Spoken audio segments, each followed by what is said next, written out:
Welcome back, folks. Chris here once more with Indaba Africa. Today, I'm going to talk about the informal sector in Africa, focusing specifically on Botswana.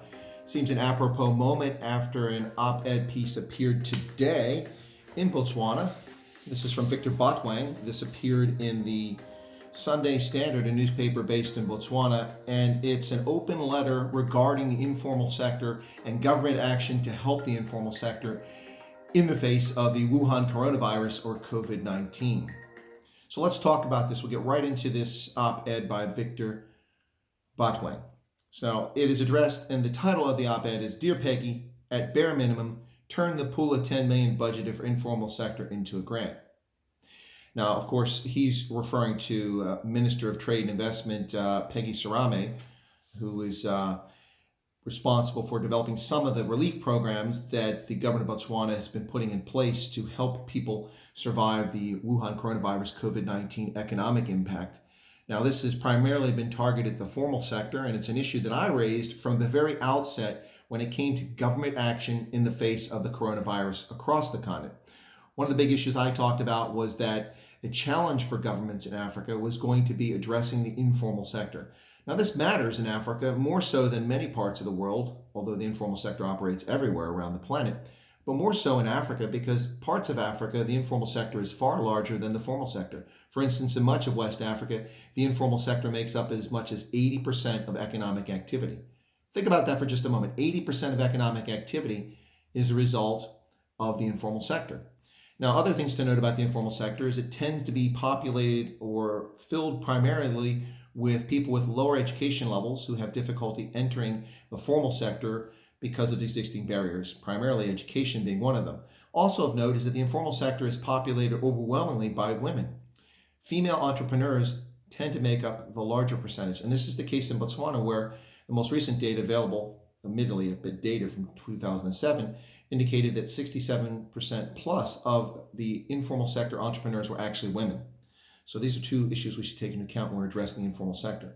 Now, I am in complete agreement with Victor Botwang when he says that we must take a look at the informal sector. I've been calling this from the very beginning. I've been urging governments to be flexible, to make use of open spaces like public school grounds, which are fenced in or gated, also football stadiums, things like this. Open spaces that are located near places where informal traders have been able to conduct their business prior to COVID-19.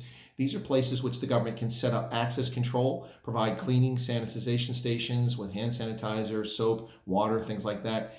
And they can put a small amount of security there to ensure that people are maintaining social distancing, all while allowing informal traders to do their business. Now, this is not an ideal solution. It's not the only solution. It's just, in my view, a novel concept that has not been approached, to my knowledge, by any African governments at this stage. This is a measure to help the informal sector. Now, there's a reason the informal sector exists. So Mr. Botwang includes in his comments a few of the following. It says that these lockdown measures impinge on the ability of the informal sector to make a living. Absolutely. Hence my urging from the very outset that the informal sector must be addressed. Now, in Botswana, the informal sector is far smaller than it is in much of the rest of Africa. For instance, in Botswana, in the survey I mentioned for 2007, there were 40,000 plus informal sector businesses. That was the estimate by the survey done by the Government Statistics Office. Now, that was a significant increase from 23,000 from the previous survey in 1999. So we can only imagine that between 2008, even after the financial crisis that took place, or 2007, the financial crisis, 2008, 2009, that in 2020, the informal sector is significantly larger. One would expect that to be the case. So the government in Gaborone has taken positive steps in the formal sector, according to Botwang, to help the formal sector out. Yes, I would say that the measures are insufficient, though, but he does point out some of the positive measures. For instance, negotiating with the commercial banks in Botswana to allow for a payment holiday. That was a very smart move. It may affect banks' bottom line, but at the end of the day, having your clients go bankrupt and unable to repay their loan or service it at all is not the desirable outcome. So a payment holiday may affect short-term earnings and put banks in a difficult spot, but they're better positioned to survive this than many of the businesses who are their clients. So that was a smart move, and I would agree with him. So some of the, according to Victor Botwang, some of the measures taking place, actually most of the measures taking place here by Finance Minister Thapelo Masheka, most of Thapelo Masheka's intervention measures have gone around the informal sector, and I would agree with that.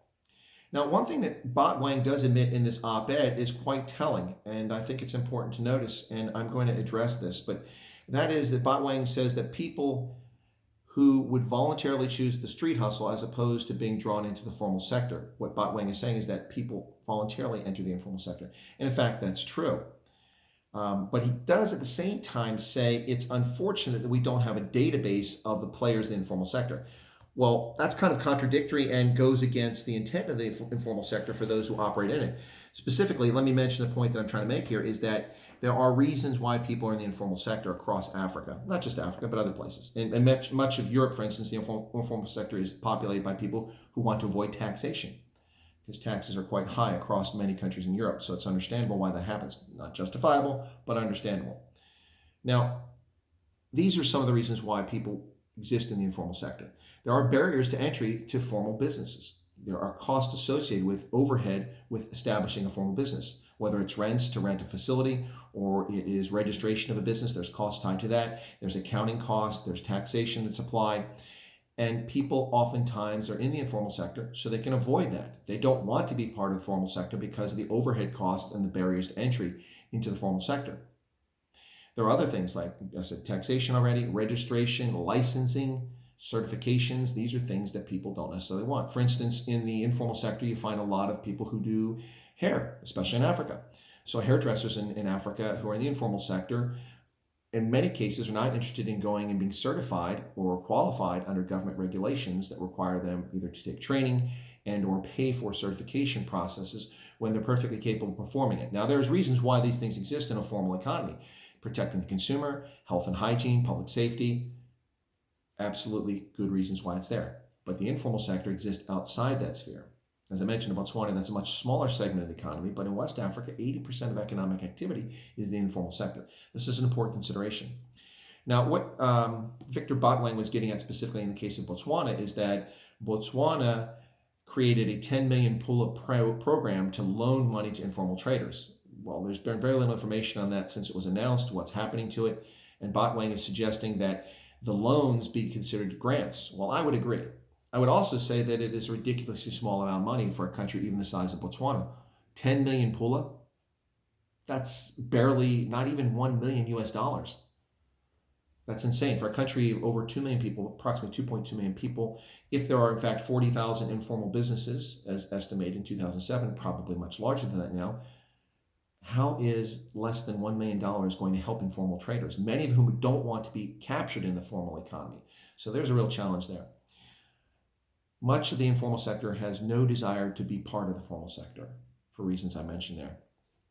Now, Botswana also does take a populist approach in this here, and if you're familiar with the tourism sector in Botswana, you understand that many of the tourism businesses are owned by expatriates or by foreign nationals who've invested in Botswana's tourism sector.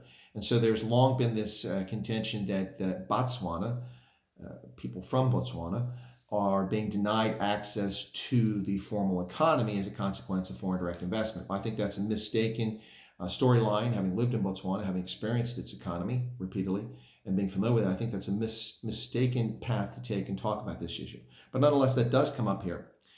But Botswana in the end says the bottom line is that COVID-19 crisis has laid bare the vulnerabilities of Botswana and Botswana. Well, I would say that he's absolutely correct and has brought attention to the plight of poor in Botswana. But the reality, ladies and gentlemen, is that nearly half of the population of Botswana, a prosperous democratic country in southern Africa, is already in poverty and lives below the poverty threshold of about $2.60 per day before COVID-19. Now, this is a result of wealth disparity and economic circumstances plus education. These are issues that the government of Botswana must address in the midst of COVID-19 and thereafter. Despite multiple national development plans spanning its entire 50-year history, Botswana has yet to adequately address the question of endemic poverty in the country. The answer is education, proper education in English, one of the two national languages, not in Setswana. People can learn Setswana in school, but they should be learning English so they can be productive in the world. Well, this has been a production of the Indaba Africa Group. I hope that you enjoyed this video. If you do, please push that subscribe button if you're not a subscriber. Push the little bell icon to get notifications so you'll get notifications of my live streams and videos. Leave your comments. You're welcome to leave those. And also, please smash that like button. We appreciate that. Have a pleasant day, folks.